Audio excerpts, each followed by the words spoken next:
Until I lived here, before I'd have a strong network of friends, because they were my family. Simple as that. That's how you come down here and you've got real family. It's not, friends are important, but I've got some close friends now, but I don't have to go out and find new ones really. Which is a shame really, because I do. I've lived two lives for about a long time, for about 20 years, yeah.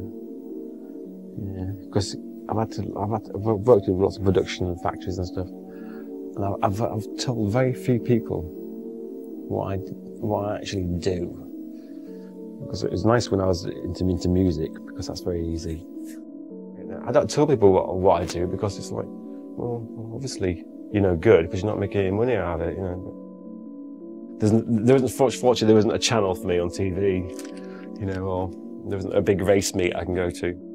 Also, it means when I say to people, oh, sorry, I can't come over, or, you know, I'm busy, it's like, what are you doing? Oh, yeah, I've got this joke about I'm moving things around, which is what I do, but I'm not.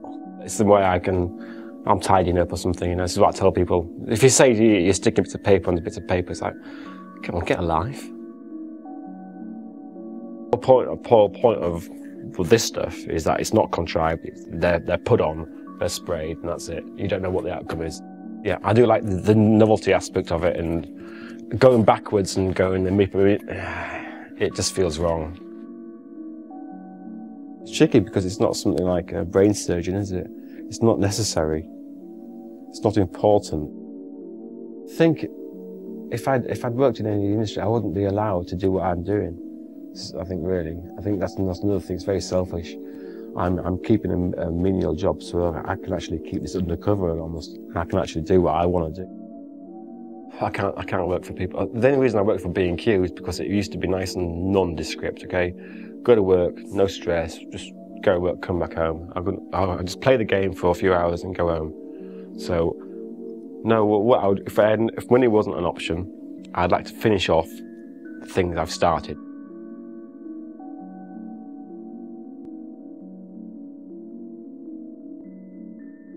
Up until I was like 35, I was untouchable, fearless, couldn't give a shit. Simple as that. You don't, you know, your life's your oyster. You've got your health, and you're reasonably active, and you've got your brains. There's nothing you can hold you back. But all of a sudden, you start getting, well, no, what happens then is you get a mortgage and you start being afraid to actually go anywhere. And after a hard day, you actually want to relax, you know, and it's like, well, you've earned it. And in the past, I used to be able to come home from work and do this. And I used to do this all, you know, I used to go sleepless nights. And I used to, you know, in London and stuff, I used to come out, you know, didn't used to care. Because I've been in the job for now 6 years, and I've got into a routine, and I'm actually physically tired at the end of the day, you know. I wear big steel toe-cap boots.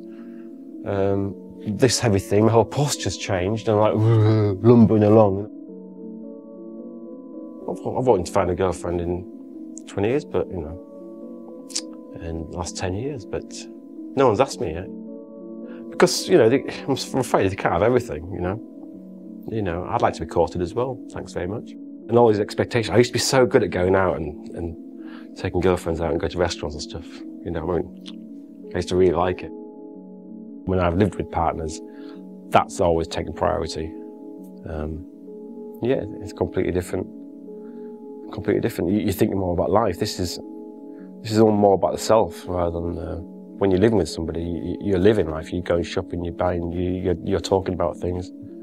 Even small things are. The women I've been with liked me because of who I was. And all of a sudden, when they became with me, I became what they were like them. You see what I mean? You like someone because of who they are. As soon as you go out with them, if they become more like you, that defeats the whole sort of yin-yang opposites and stuff, you know.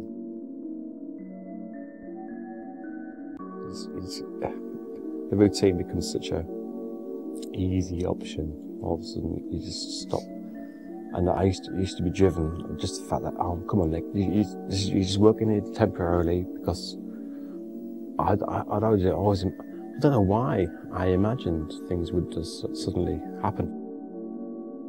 I can't afford to just leave that job. It's as simple as that. That's the bottom line is, At the end of the month, I'm 600 quid from my account goes out, okay? That's the bottom line.